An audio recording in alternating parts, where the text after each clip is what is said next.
The Chief Justice was very big on process, very big on giving people their day in court. Used to laugh.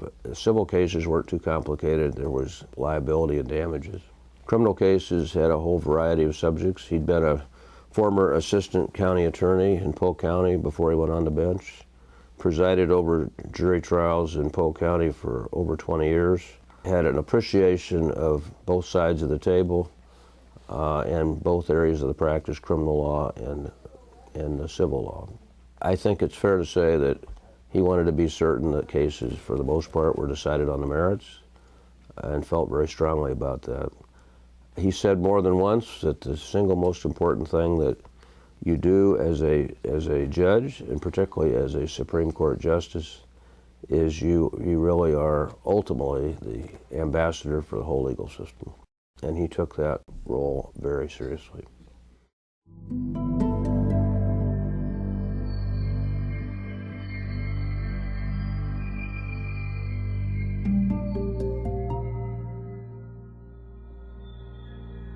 My name's Keith Rigg. I'm the president for the 2013-2014 year for the C. Edwin Moore Inns of Court.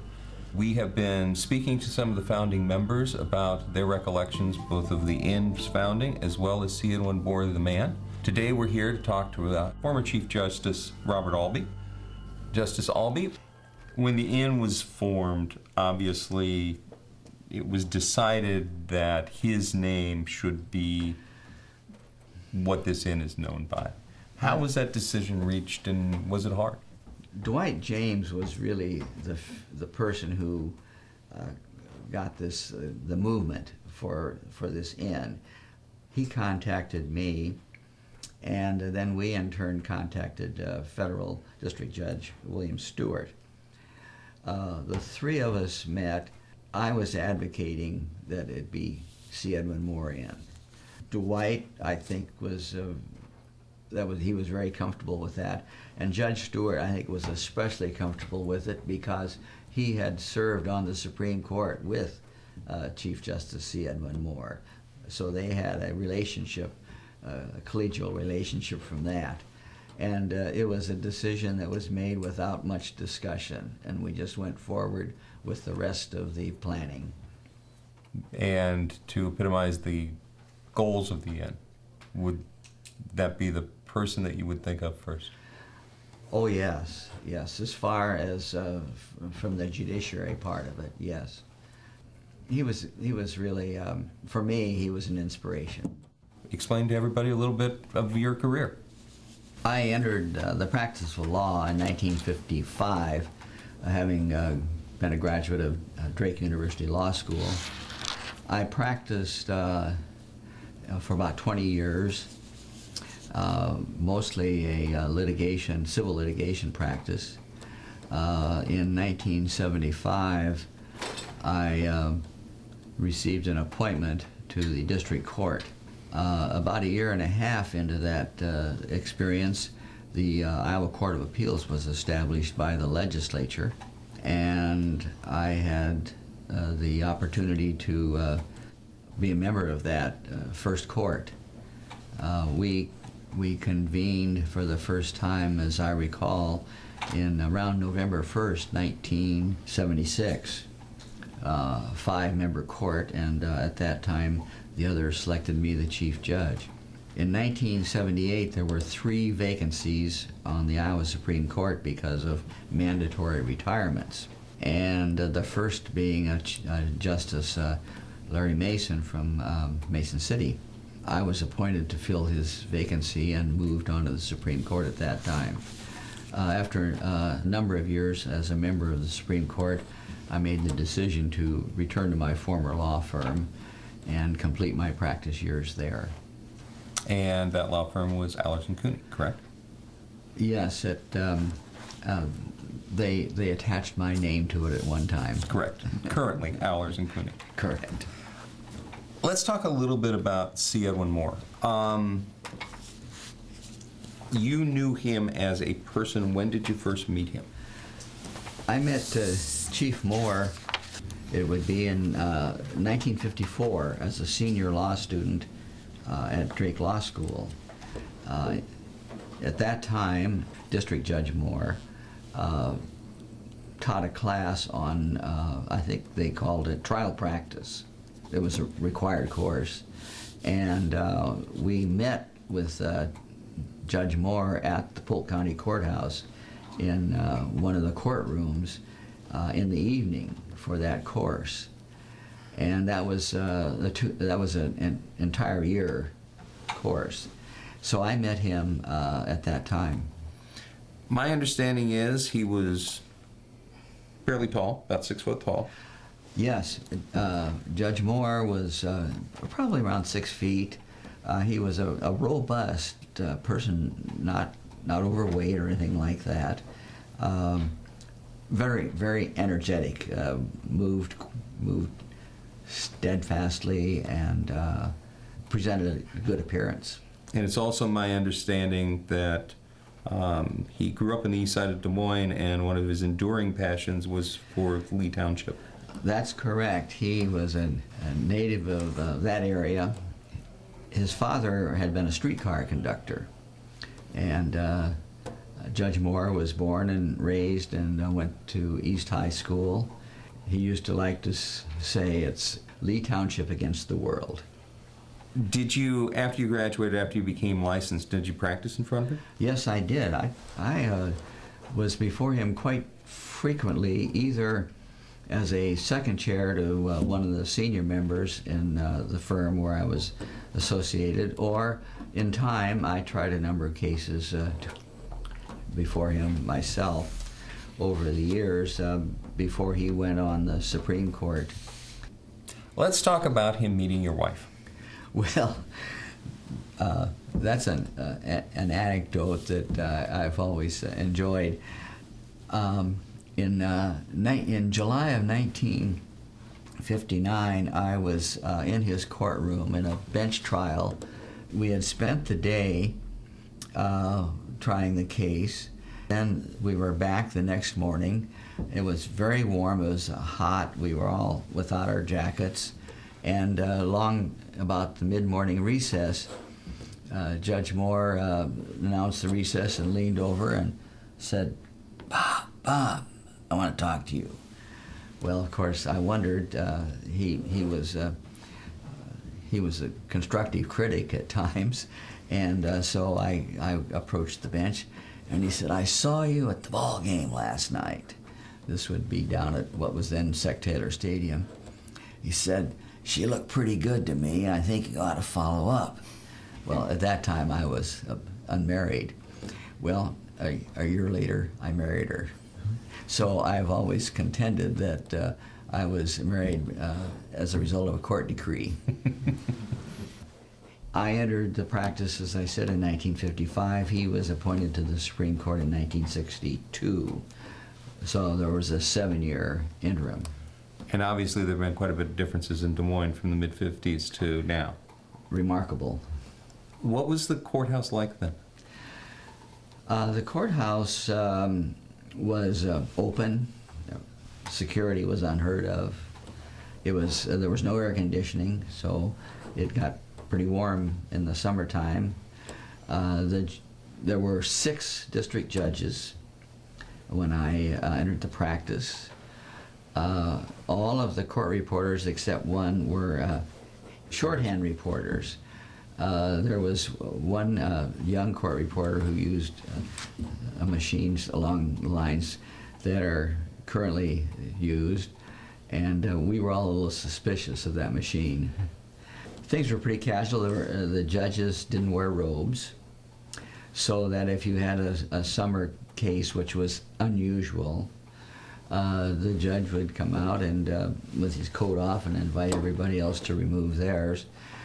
Very, very little trial work in the summer, from June to September. What was that?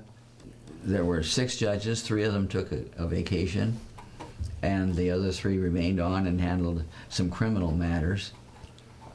And come September 1st, everybody was back together, and there was a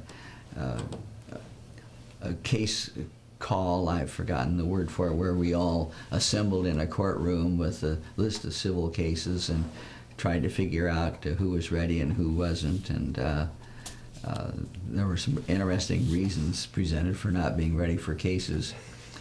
But it was casual, but yet we got things done. It's also a situation, at least when you were in chambers, where the air might have been just a little bit different than it is now. Yes, if you were in trial, there'd always be a morning recess and an afternoon recess.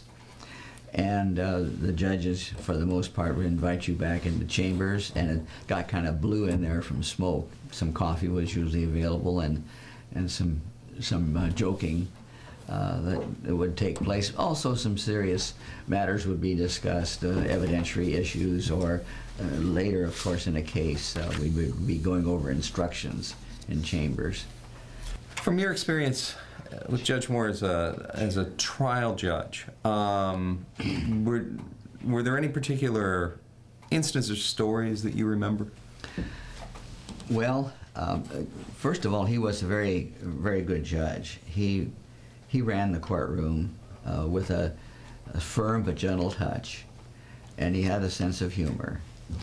He went on the bench originally as a municipal court judge in the 1930s. He himself was only maybe 32 or 34 at the time. I, of course, was not in practice during those years, but I've heard stories about things that happened. It was pretty casual, and one story that stands out is a little bit of a tough initiation for a young lawyer. One of Judge Moore's friends said his firm had retained a young lawyer just out of law school, and they said, we're sending him over to get such and such an order signed, and you may want to have a little fun with him. So when this young lawyer comes into Judge Moore's courtroom and invited to chambers, the judge asked him, well, who are you? And he gave his name. Why are you here? And he said, well, I have this order for you to sign. And the Judge Moore said, well, are you a lawyer? And he said, yes. And he said, well, show me your license. Well, of course, he didn't have any paper license or anything like that to show him. And Judge Moore was insistent, and finally he called the bailiff and said, take this man away. I want to have him arrested for impersonating a lawyer. The poor fellow was taken down the hall for a ways, reportedly later in tears. They released him, told him about it, and everybody had a good time except one person. You said that he was effervescent as an individual. What was he like in controlling his courtroom? Well, as I mentioned, he was definitely in command. He had a bold presence, but he was very congenial with the jury, of course, and he was considerate of lawyers. He didn't embarrass anybody in front of the jury with a ruling or any other comments that he made. If he had some critical comments, he would save them or ask or separate the jury from the counsel, from the courtroom for a while. He had a good common sense approach to the trial of a case. He was patient, but he kept the things moving. He'd urge you on if he felt necessary. He also obviously had command of the respect of the profession, because then eventually he moved from the district court on up. Oh yes, he was a person, I think most everyone was always pleased to be assigned to his courtroom. This was also an era where you were elected as a judge, too. Yes, he was elected to 4 or 5 consecutive terms, 4-year terms as a district judge. And those were partisan elections. However, sometimes they were uncontested.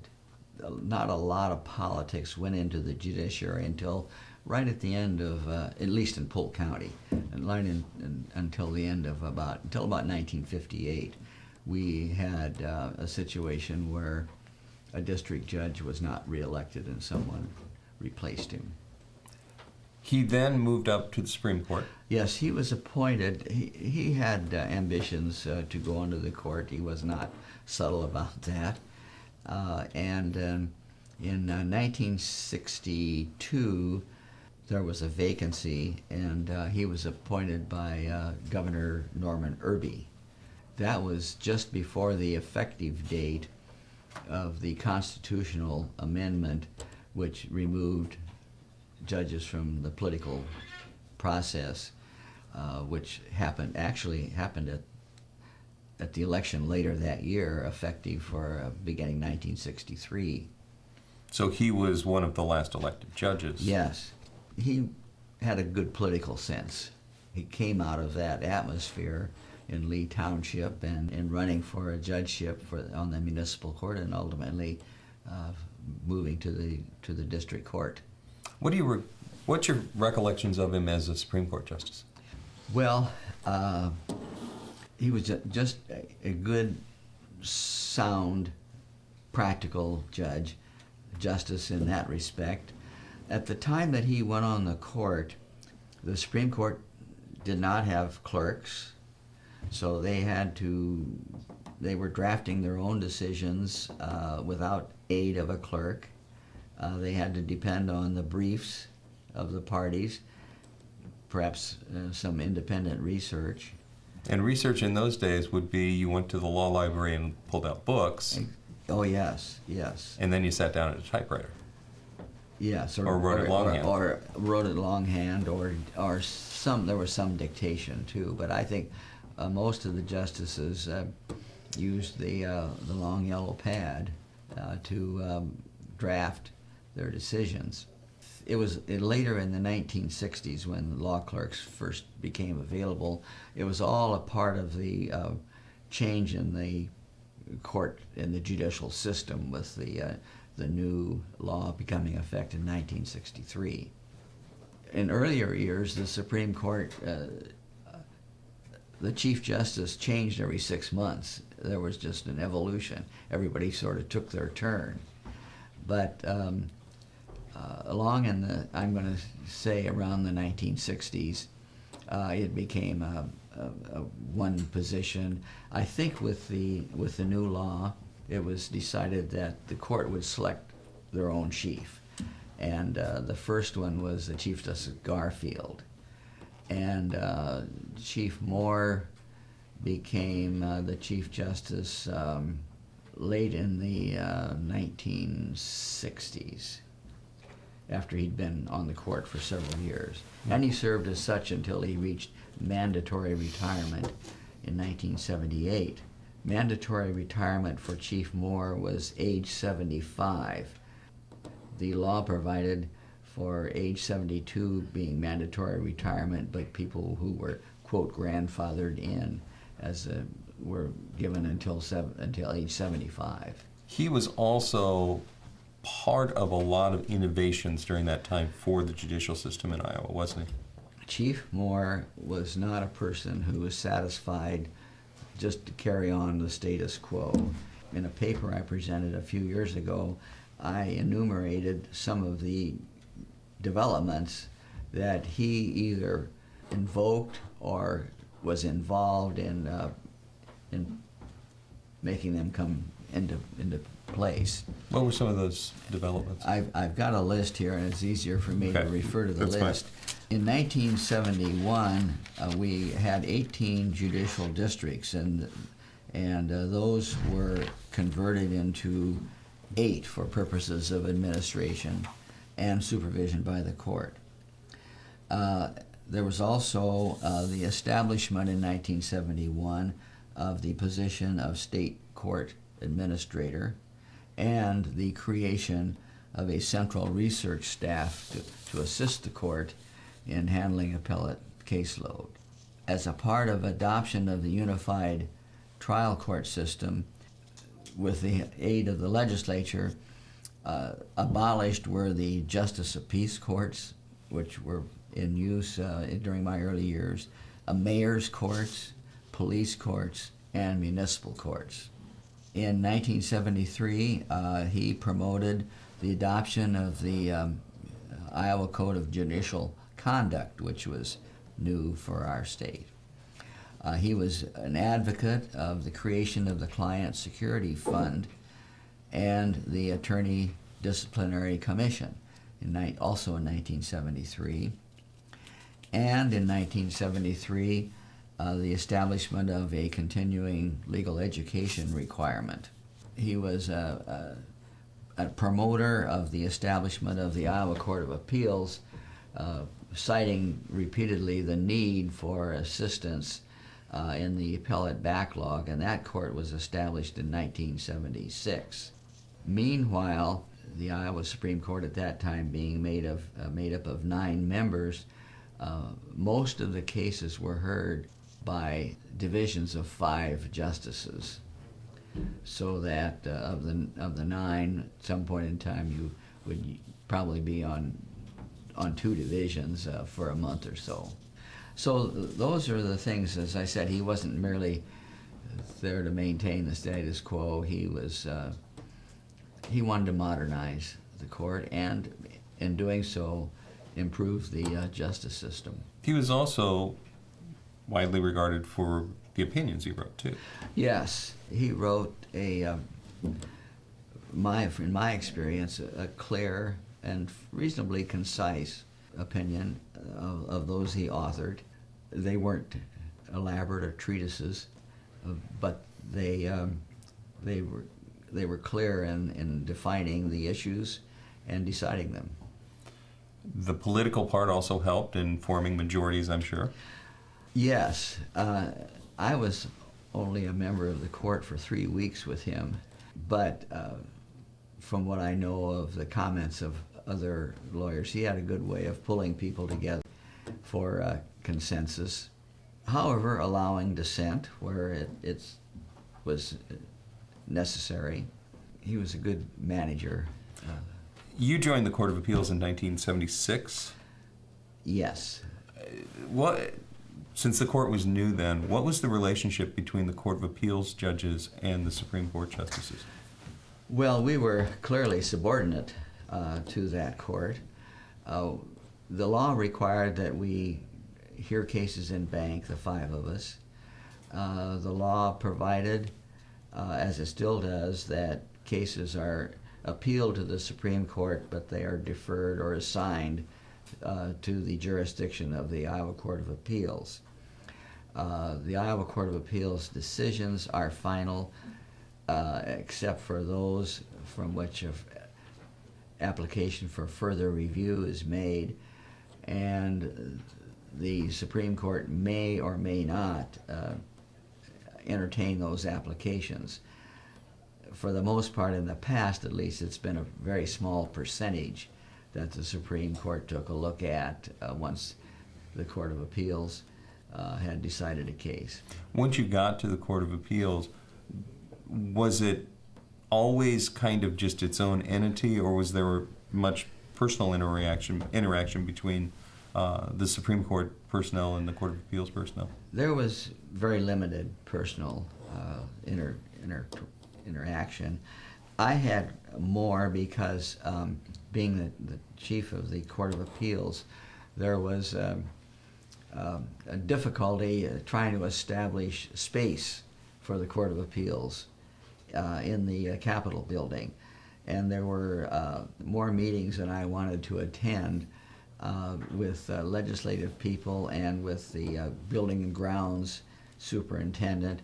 But Chief Moore always invited me, and he also invited the future Chief Justice, Ward Reynolds. And so the 3 of us were together quite a bit during those times, and those were interesting associations. And at that point, there wasn't this very nice building on a hill which housed the court. They were in the basement of the court of the state capitol, right? Actually, at first we were housed over on East 14th or 15th Street in a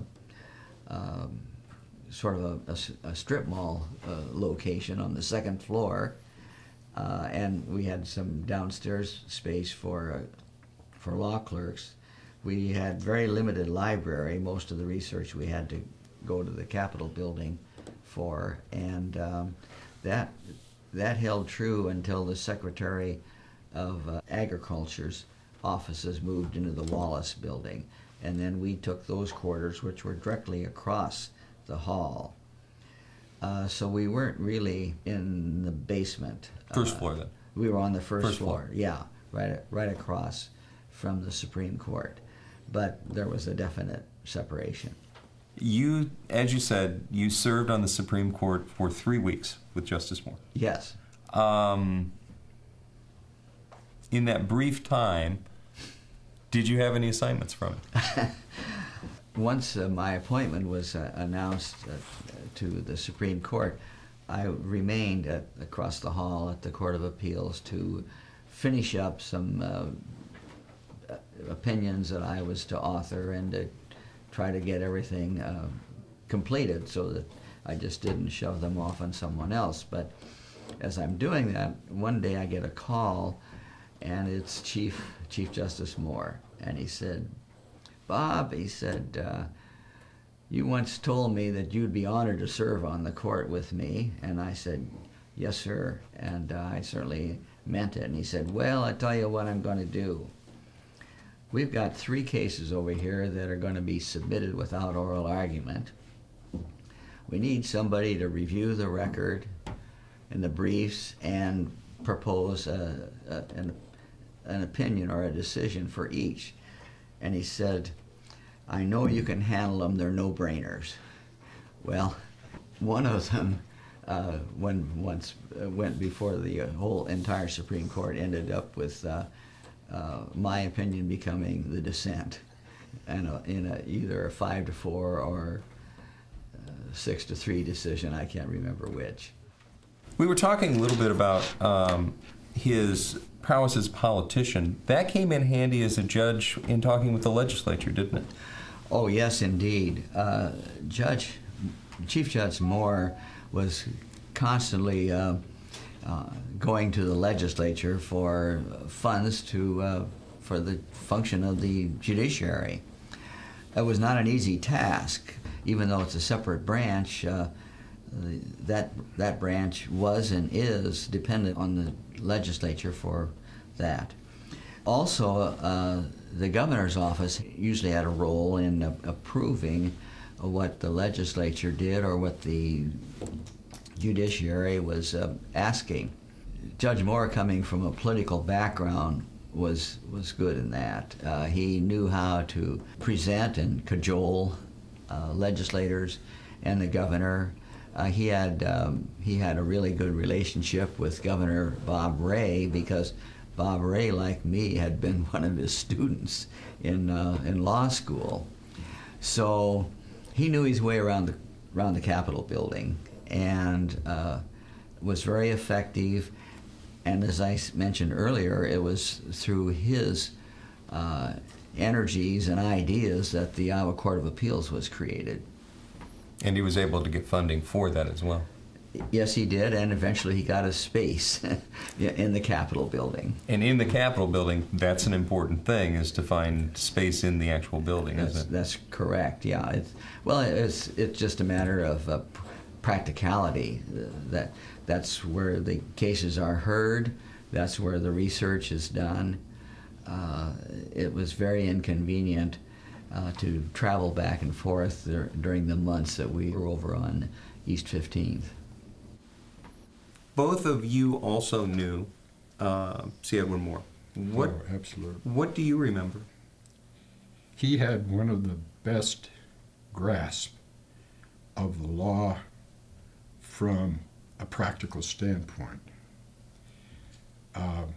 and taught from the beginning in law school, and when he was conducting the trial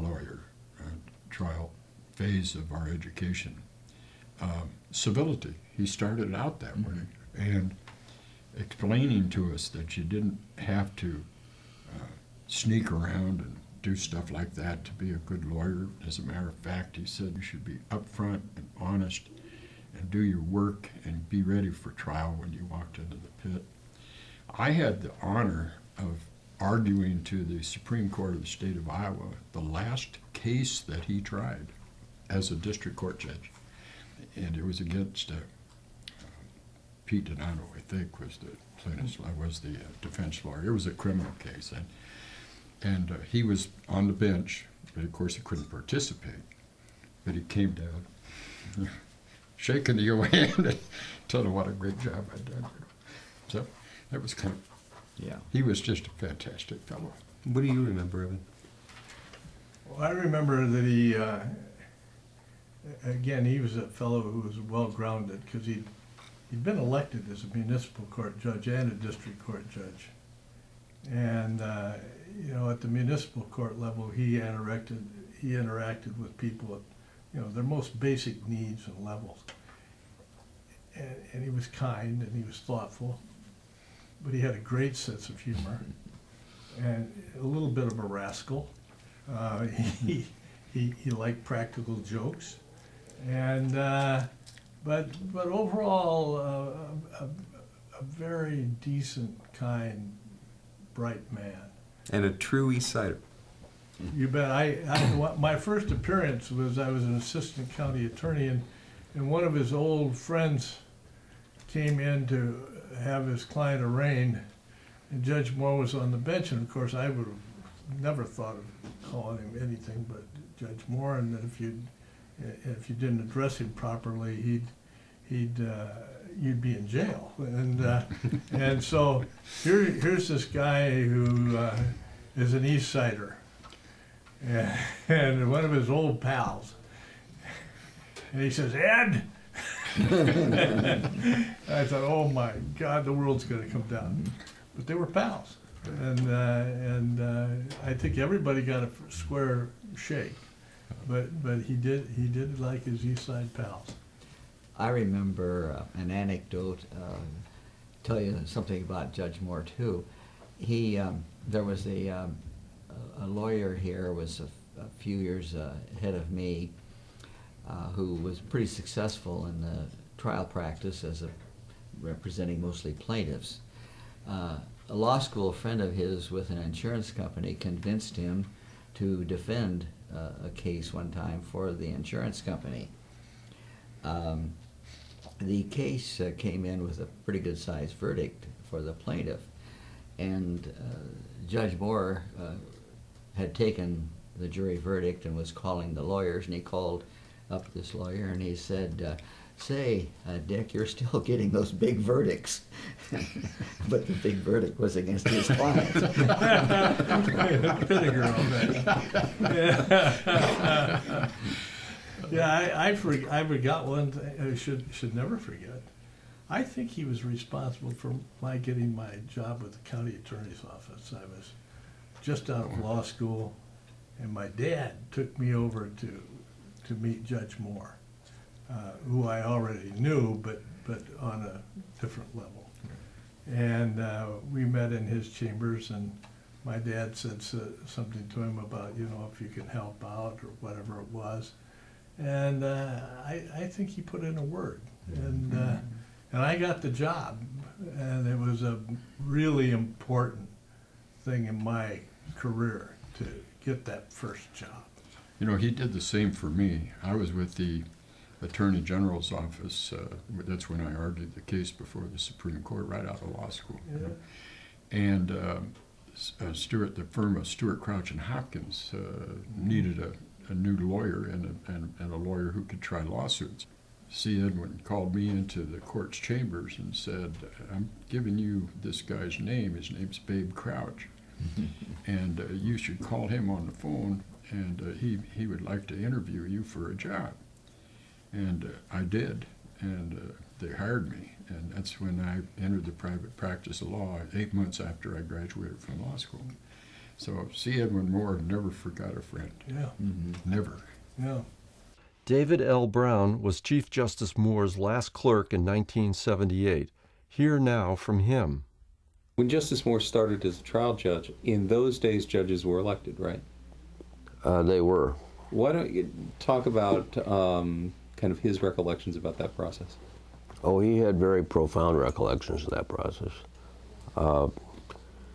He was instrumental in supporting the Missouri plan that, thank heavens, we have now in Iowa. in terms of appointments with then retentions afterwards.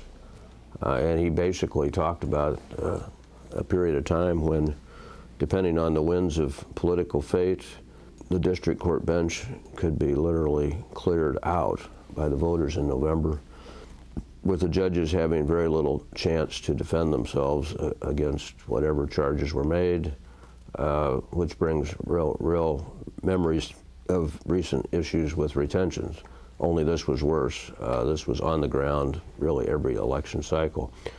But he told stories, and this is, I think, in part his humanity, but this is one reason his court was so effective, because most of the people on that court had been through elective judicial politics. So their people skills were well honed.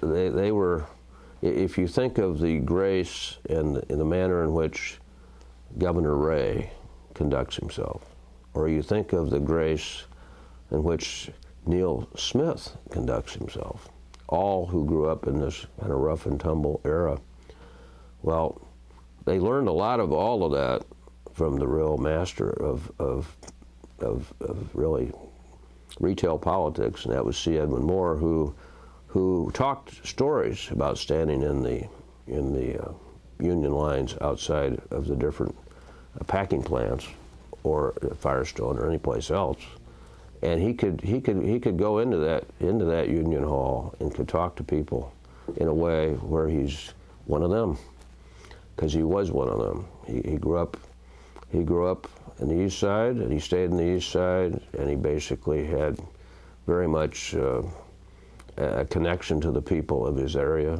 and he talked about that. And I think that was one of the skill sets that he really relished. Probably, I'm not sure he could have ever lost an election, but he really saw it as corrosive because he could see the money potential and really good people not really being able to basically be retained because of that. And he was one of the people who really pushed for the Missouri Plan being adopted, which has served Iowa well, with one notable exception. Ward Reynoldson was appointed to the Iowa Supreme Court in 1971 and served under Chief Moore. In 1978, Reynoldson followed Moore as Chief Justice. It was nice to be in the State House when Judge Moore was Chief Justice. He was a very congenial person and kind of took me under his wing, and we had a nice time. We ate lunch together every day, and then the court came together in session week, and that was always a good time, seeing other people and visiting with them. Even though you might fight like hell in the conference room, we were friends otherwise. And never got personal.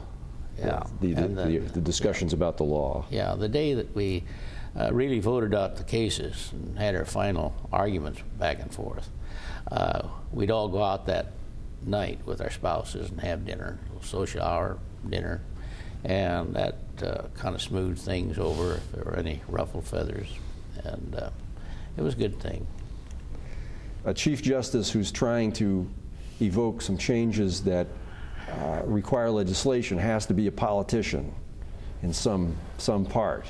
And you've talked about it here a bit, about being over there on the last day of the legislative session, trying to convince people to do it. Tell me how you got started down that path as Chief Justice. Did you get any training by C. Edwin Moore in that regard?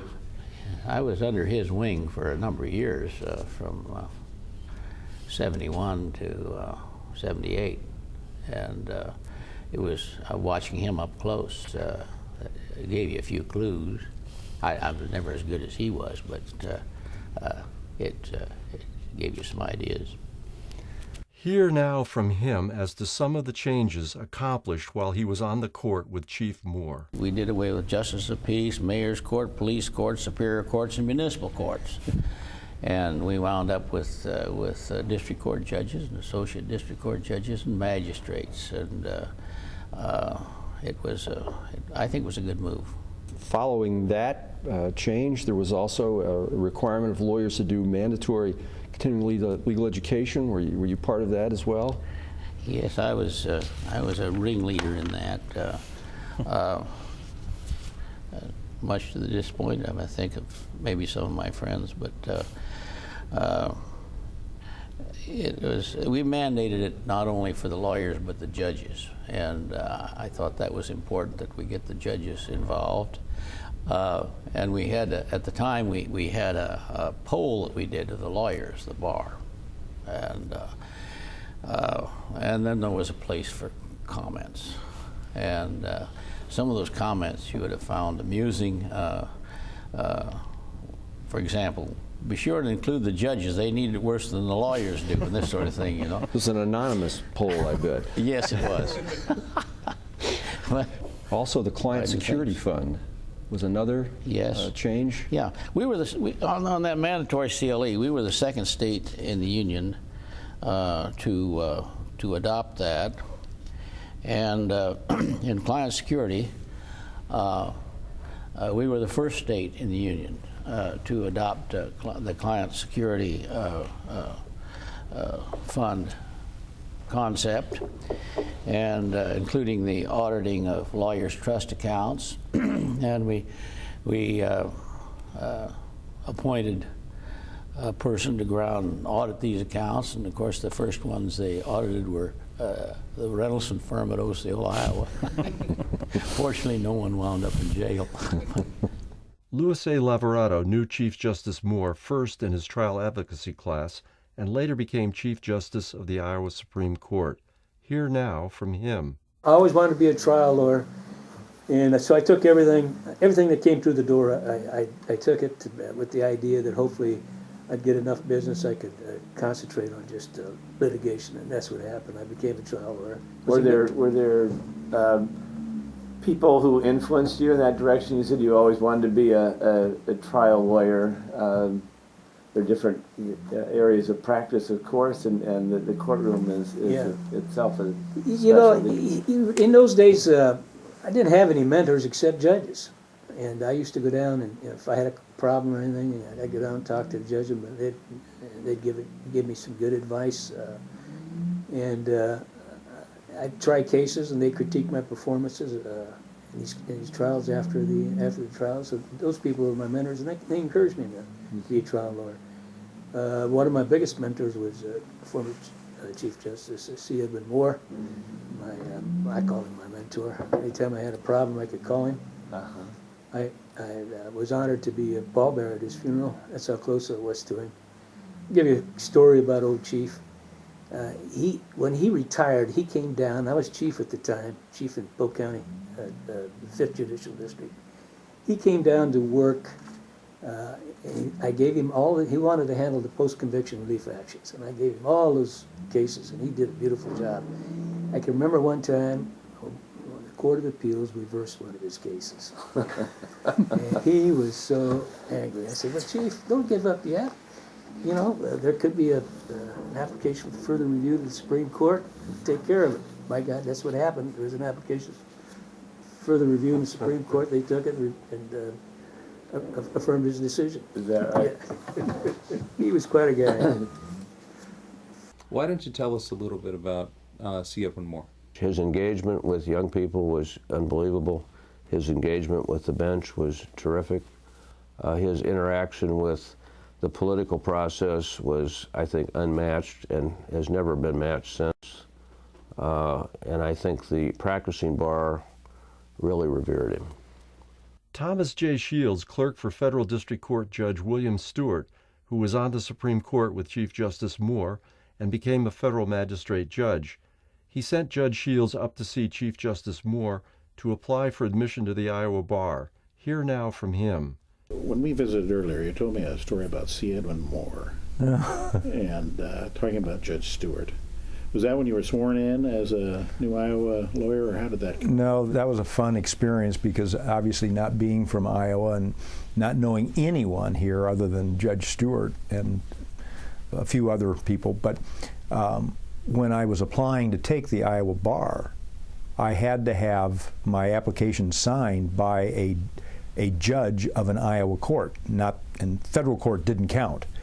And Judge Stewart, having been a member of the Supreme Court, knew just who I should see, and he called the Chief Justice, C. Edwin Moore, and asked him if it would be all right if I came to visit him and had him review my application and, if appropriate, sign it. And the chief said, "Sir, come on up." And so I did, and it's a great experience. I'd never been to the State House before, and went in and sat down and met with the Chief Justice one-on-one, and we chatted, and he was just a very gregarious, friendly person, and gave me a few digs at being a Hoosier as opposed to a Hawkeye, and then signed my application. And as I was getting ready to leave, he looked at me and he said very seriously, "Tom, when you get back down the hill, I want you to ask Bill Stewart one question.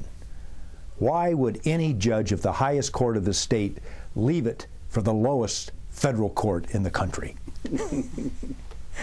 I delivered that message as I was directed by the Chief Justice, and as you can imagine, Judge Stewart got a great laugh out of that, and with his sense of humor, I think he, after I left his office, I think he called the Chief Justice, and they had a great laugh together. Why don't you talk a little bit about Justice Moore as a person? Well, that's interesting, particularly for people that never had a chance to meet him, but he grew up on the east side of Des Moines in Lee Township, an area over by East High School. Generally, he lived in the same area, I think, for his entire lifetime, less than 2 miles to the Capitol.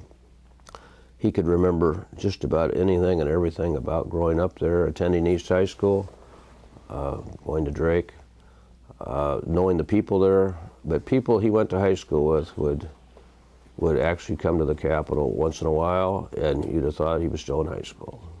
All the pretense was gone. I've told this story at different in meetings before, but one of my particular favorites is the chief had a gatekeeper secretary who was pretty protective of his time and his privacy to make sure he could get his things done. But if one of these friends showed up, all pretense was gone. The one story that I'm really fond of saying that way is he had an older gentleman show up one day at the court, and he was pretty dilapidated. He was pretty down on his luck, and he wanted to see Judge Moore. And so Ruby asked the chief if he could come out. He came out.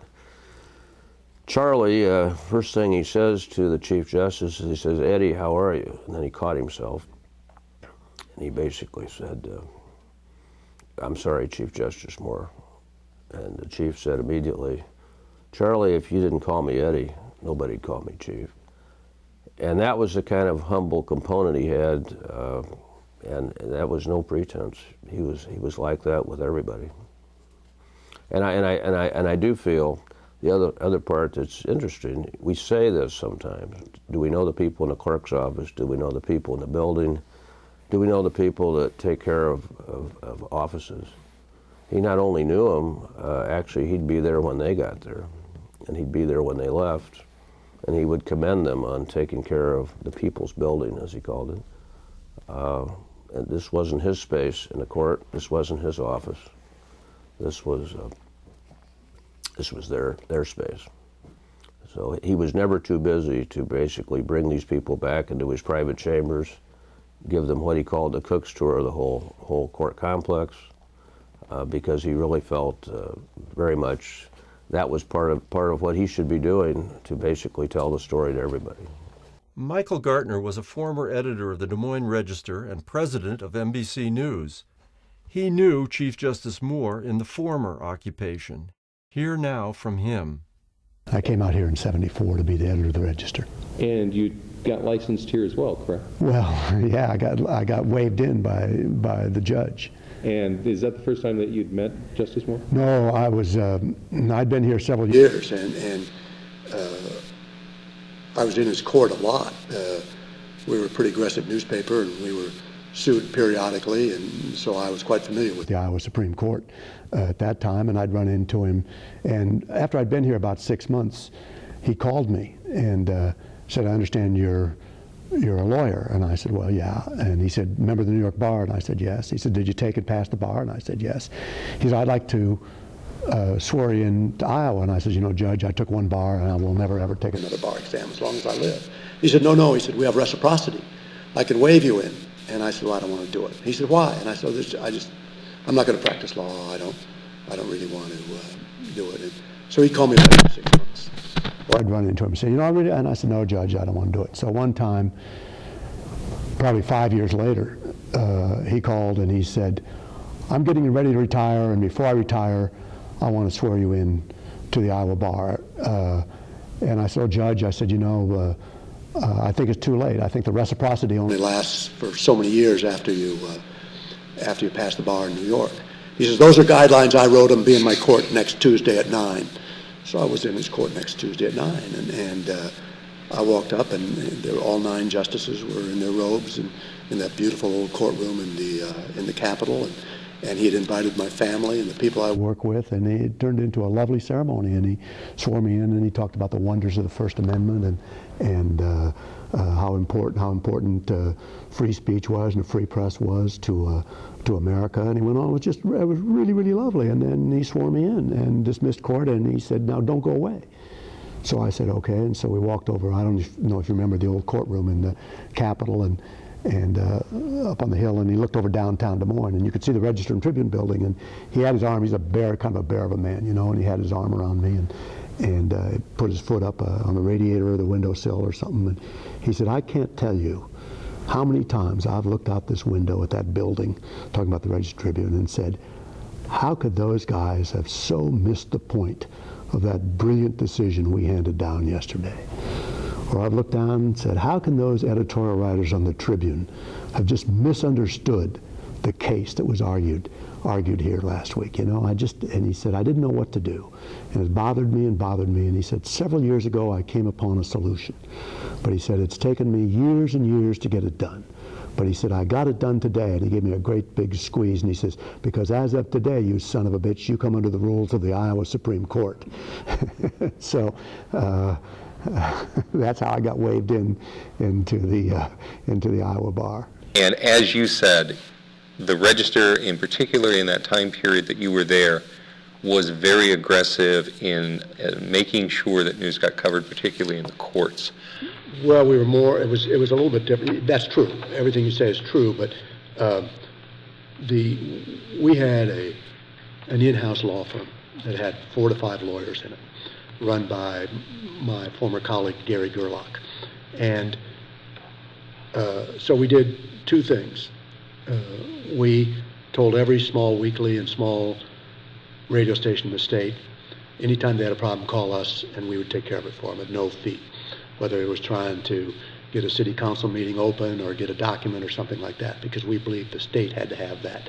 And then the other thing, we stationed a lawyer in the newsroom every day. It was called Chief Lawyer on Duty, known as the Clod. And anytime a reporter had an issue, had a question, wanted to get something, that lawyer was right there, and they'd go say, how do I do this?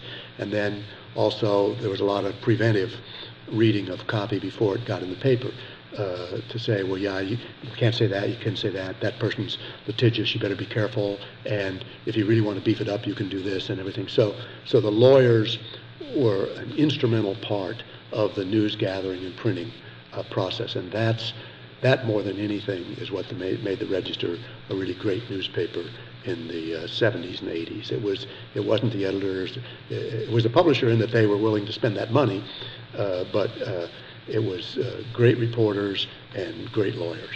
If there was an issue with the courts, for instance, I called him up one morning and I said, Chief, Judge Osmondson closed a courtroom over in Cedar Rapids on us this morning. And he said, be in my chambers at 2 this afternoon with your lawyer. I mean, just like that. And so we were up in the chambers at 2, and he heard the issue, and he ordered Judge Osmondson to open the court. And Judge Osmondson kind of sort of did and sort of didn't. And I think we were back there the next day too. And the chief made it clear that the court was to be open. So yes, anytime there was an issue, but even if there were other issues, it seemed to me we got expedited service. The court was a great court with an understanding of the state, a great love of the law and a great belief in freedom and liberty, and they were very, very protective of the people's rights and the press's rights, and didn't want to see any abuse. And that wasn't just Judge Moore. That was Justice Reynoldson and Justice Albee and Justice McCormick and Justice Harris and all of them. It was just a terrific court. Explain to folks kind of the person that he was. Well, he was, I don't mean this in a pejorative way at all. I mean it in a complimentary way. But he was sort of an East Side Cracker Barrel politician, kind of guy who'd sit around the store and talk. He understood the community. He understood politics, and he understood and loved the law. I would say he understood and loved the community. He understood and loved politics, and he understood and loved the law and the court. And so, lots of times there are judges who are maybe a little aloof on purpose. He'd mixed it up. He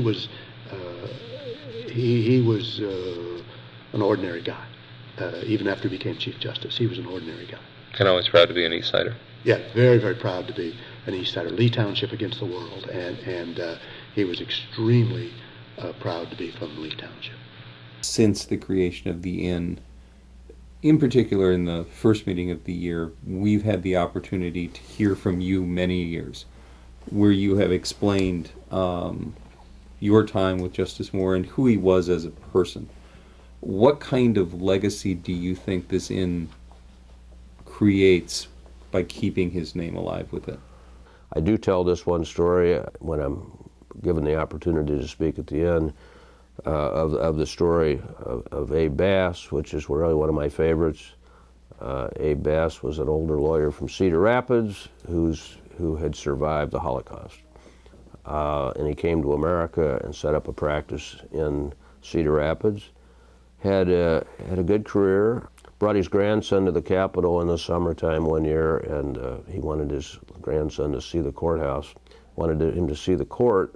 Unfortunately, it was the summertime and everything was locked up like Fort Knox. He went down to the clerk's office hoping to get in. The clerk summoned the Chief Justice. The Chief Justice dropped everything he was doing, had the lights light on to the courtroom, and ultimately had Abe Bass and his grandson come in.